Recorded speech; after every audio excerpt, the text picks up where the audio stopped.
About 2 weeks ago, we got our Intex pool set up. We're really enjoying it. The family loves it. It's a saltwater pool with a sand filter. A couple things I want to tell you about the setup. They say to make sure the ground is level, so we did that. Well, we thought we did that. They said to prepare, the manufacturer says 22 by 38 level ground, 22 feet by 38 feet. So we did that, we thought, but as you can see, if you're at this end, looking at the other end, that pool noodle's a little bit in the way, but there's a low end right over here. And so you can see this end right here looks like the water isn't full, but you can't fill it up because this end is low. Another thing I wanted to point out was that this side, if you can see the rail along the top there, looks nice and level. So that's good, that's nice, that's where you want it. But on the other side, the side from the house, of course, goes up and down. You can see it here pretty well. But what's that saying is that these right here, where these go, is not all level all the way across there. So make sure and level it. No matter how bad you want to set up your pool, make sure and level it before you set up your pool. They sent a ground cloth, it's like a cheap tarp. So we put that down. One of the websites I found said a really good alternative that was free. We found some old carpet that somebody was done with, and we put that down on top of the ground cloth. So that should help protect that pool for a long time, which is good. As you can see, the filter's set up here. So that's good. Filter seems to be working pretty well. First couple days we had it set up. The bottom of the side started to get slimy. We called a local pool place. They said to try to put it in boost mode for about at least 48 hours. So we did that. It seemed to clean it up. So like I said, it's only 2 weeks old, so we're still learning about that. Came with a volleyball net, which is fun. Everybody's enjoying that. It's not set up right now, just the two poles are. The ladder that comes with it is really not the best ladder. It works, but not the best.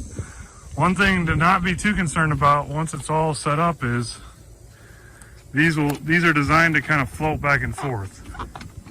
So at first it's like, whoa, that doesn't look right. It's actually how it's designed, so it's fine. You can see a little bit better what I was talking about, how high the water is here because this corner is low. It's right here at where it's supposed to be. That's the full line. And then over here, you can see how far off we are. We've been cleaning it vacuuming it maybe once a week. That seems to be working right now. But yeah, overall it's a great pool. Highly recommend it. We found this one on Amazon. eBay had a really similar price. But yeah, hope this helps, and whatever you do, make sure that ground's level before you set your pool up. So I want to do a quick update. Last time I showed the video of this, it was not level at all. The pool was not level. This spring when we went to set it up, you can see a lot of those problems we remedied. I'm going to tell you how we did that. So you can see this other side right here, the side closer to the house was like a wave up and down the top line there, the top bar. You can see now also the other end of the pool, the right hand corner in your view, and the left hand corner are almost identical as far as water height. You can see the left side is still going down a little bit. I'll explain that a little bit more later. But what we did was we counted the number of legs all the way around the pool and went to Home Depot and purchased some blocks, some pavers, and I'll try to put a link in at the bottom of the video for that. But they're 12 inches by 12 inches and I think it's 1.5, at least 1.5 inches thick. But that way we put one underneath of each of these legs, and then we leveled that all the way around. So we started here because we knew that was the high corner, went all the way around. And since last year, we've also added a propane tank and a propane heater, which I'll post another video about later. But that actually, it's a Hayward heater, and it's works really, really well. We're actually, the reason for the trench is we're getting ready to bury a natural gas line to it, which will run a lot more efficient. This end is the low end, still a little bit lower than the rest, but it's a lot better. You can see here, try to get a good shot of this. Underneath of the carpet, you can see we actually had to build this up a little bit with some boards and then some sand.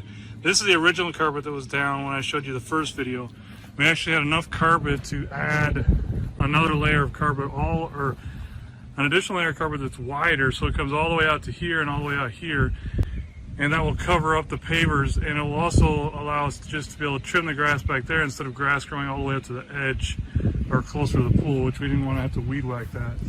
So then on this end, we had a little bit of scrap of carpet left. This is the end where we had the ladder, so we just went ahead and threw that down. This end being the lower end, underneath these pavers, we had to dig deeper holes and put in a landscaping block, sometimes vertical, sometimes horizontal. Put gravel down first, then the landscaping block, then the paver on top of that. Just trying to keep this corner built up a little bit more than what it needed to be. But I'll show you this side again. You can see it compared to last year, just a whole lot more level, a whole lot more straight across the top.